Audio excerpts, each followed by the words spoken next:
ये ठोक के बम ने दोबारा डिटरेंस रीस्टैब्लिश की मिनटों में की। अब जो मुझे कहना पड़ेगा कि अब हम 8-0 पे हैं। अस्सलाम वालेकुम, मैं हूं फैसल तारिड़।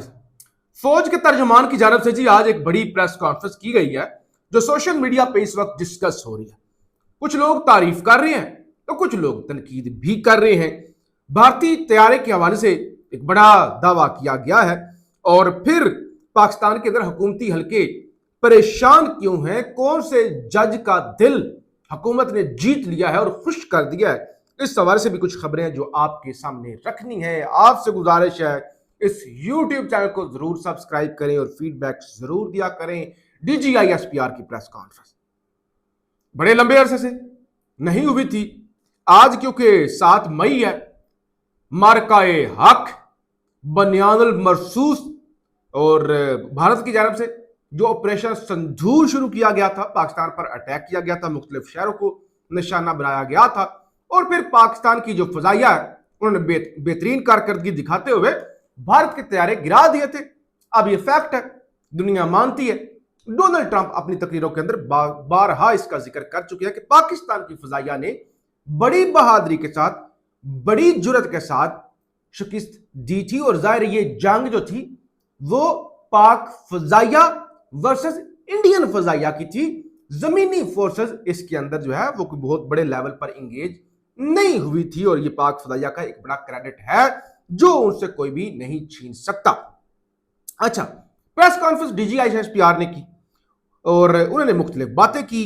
अब एक दो मुतनादा चीजें भी उन्होंने कहा, भाई भारत की फौज जो है ना उसको प्रोफेशनल फौज बनना चाहिए, सियासत के अंदर पंगेबाजी नहीं करनी चाहिए। जब कोई फौज सियासत के अंदर मुदाखलत करती है या सियासत ज़दा हो जाती है तो फिर उसका नुकसान होता है। तो ये फौज के तर्जुमान ने बताया कि मार्का हक में जो दुनिया ने देखा वो हमारी मुकम्मल पावर का सिर्फ 10 से 15% था। उन्होंने कहा अभी तो हमने कुछ किया ही नहीं था, पूरी ताकत तो नहीं हमने इस्तेमाल कर दी थी, बस 10-15% ताकत इस्तेमाल की थी और फिर दुनिया ने देख लिया कि हुआ क्या और क्या नहीं हुआ।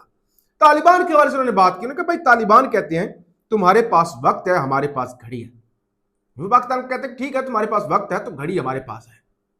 DGISPR ने कहा हमारे पास घड़ियाल है, यानी अगर तुम कहते हो घड़ी तो फिर हमारे पास तुमसे बड़ी घड़ी है, हमारे पास घड़ियाल है। हमारे पास हर किस्म का वक्त है, बच्चे लगते हैं हमारे, जितना चाहते हैं वक्त देंगे। जैसे कहते हैं और तू बच्चा है, बच्ची हो भी, तो ये उन्होंने कहा कि बच्चे लगते हैं आप हमारे, ठीक है।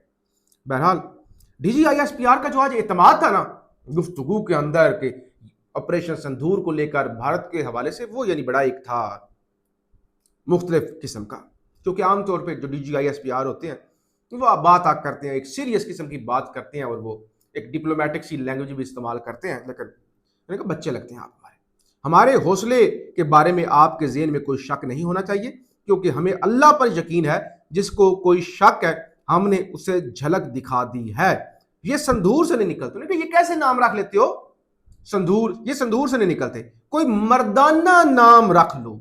ये टॉन्ट किया उन्होंने, कहा मर्दों वाला नाम रखो।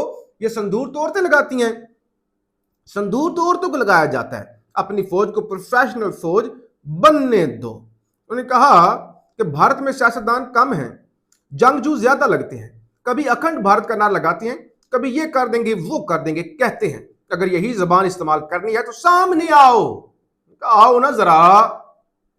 अच्छा, अगर यही जबान इस्तेमाल करें तो सामने आओ। मार्का हक का 1 साल मुकम्मल होने पर पाक फजाइया और बैरिया के अफसरान ने यह प्रेस कॉन्फ्रेंस की और उन्होंने कहा पहलगाम वाकये को 1 साल गुजर गया, सबूत कहां है?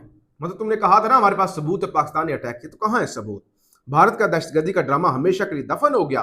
पाकिस्तान पर इल्जाम लगाने वाला भारत खुद सबसे बड़ा दहशतगर्द है। आज भी भारत के बाशऊर लोग सवाल करते हैं कि पहलगाम वाकये के सबूत क्या? ये जनरल बात है कि अगर पहलगाम के अंदर पाकिस्तान मुलव्वस था, आपके पास सबूत थे, आपने उन सबूतों की रोशनी में पाकिस्तान से बदला लेने का ऐलान किया और आपने हमला कर दिया।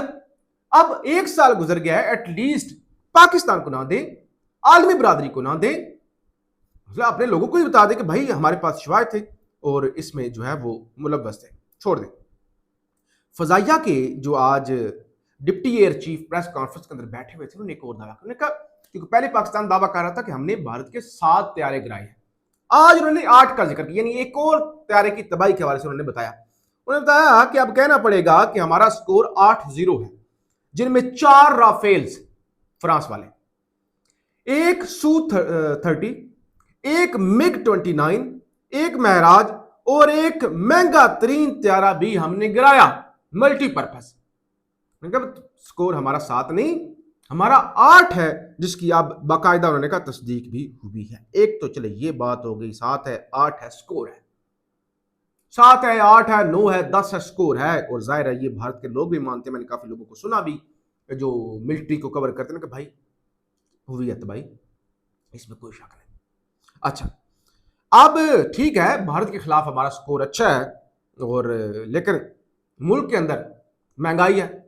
अभी आज ही मैं खबर पढ़ रहा था कि भाई वो जो पहले गरीब लोगों को बिजली सस्ती मिलती है, सस्ती क्या मिलनी है, ये जो अपनी बिजली पंखे बंद रखे, लाइटें बंद रखे, कोशिश करते हैं कि 200 यूनिट से ऊपर ना जाए, गर्मी के अंदर गुजारा करते हैं, तो उनको कहा जाता है प्रोटेक्टेड सार्फ।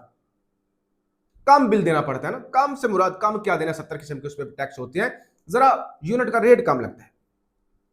अब वो भी कैटेगरी खत्म हो रही है और बताया जा रहा है नहीं जी हम डायरेक्ट रिलीफ देंगे, जो गरीब होगा, निशानदेही होगी, उसको बेनजीर इनकम सपोर्ट वाले डाटा के तहत हम पैसे देंगे। तो ये भी अब जुल्म हो रहा है। और दूसरी तरफ जस्टिस डोगर साहब की आज गाड़ी सामने आई, क्या गाड़ियां आगे पीछे, ऐसा लग रहा था कोई अमेरिकी सदर आ रहा है।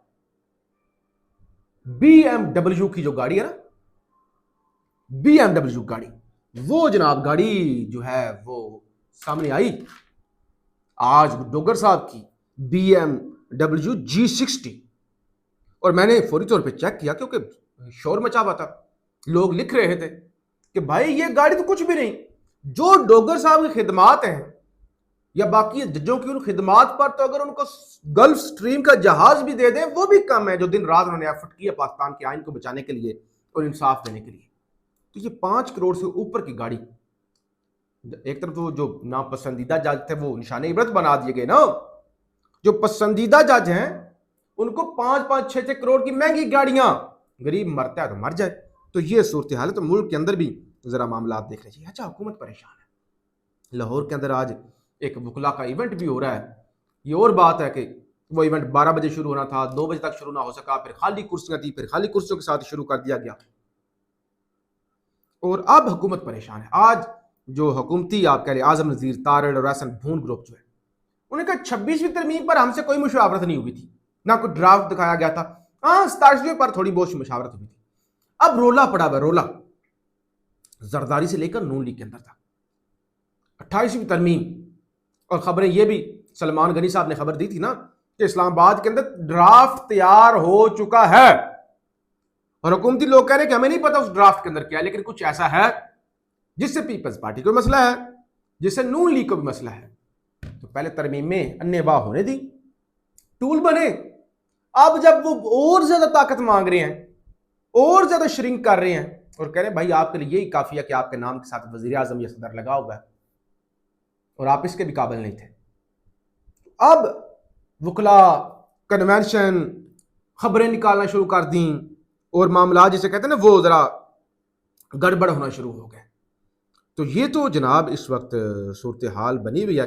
आज अडयाला में भी मुलाकातों का दिन है। पार्टी के जो रहनुमा हैं, MP हैं KP से, जाहिर शाह तुरू वो पहुंचे हुए हैं, रुबीना शाहीन अडयाला पहुंची हुई हैं, रजब अब्बासी और इसके अलावा दीगर लोग जो हैं जिनका लिस्ट के अंदर नाम है। और उनको दागल नाका, अडयाला जेल का जो दागल नाका है वहां पर रोक लिया गया है। जाहिर है मुलाकातें तो नहीं करवाई जा रही। बुशरा बीबी का रात को दूसरा ऑपरेशन हुआ, दूसरा प्रोसीजर हुआ, लेजर ट्रीटमेंट जो बताया गया, उसके बाद भी कोई मुलाकातों की खबर नहीं है। तो पाकिस्तान के अंदरूनी मामला ये हैं, जब हम मार्का हक को सेलिब्रेट कर रहे हैं और भारत को बता रहे हैं और तालिबान को बता रहे हैं कि हमारे पास घड़ियाल है, बच्चे लगते हो, तो अपनी भी अगर हम इस मैदान के अंदर भी सुरखरू हों, ये गुर्बत के खिलाफ भी हम जंग करें, इंसाफ के हवाले से, ये जज्जों को इतनी महंगी, उनको खुश करने के चक्कर में इतनी महंगी महंगी गाड़ियां अगर हम गुजारा करें तो शायद और ज्यादा पाकिस्तान का नाम रोशन हो सकता है। फीडबैक जरूर दीजिएगा। पाकिस्तान जिंदाबाद।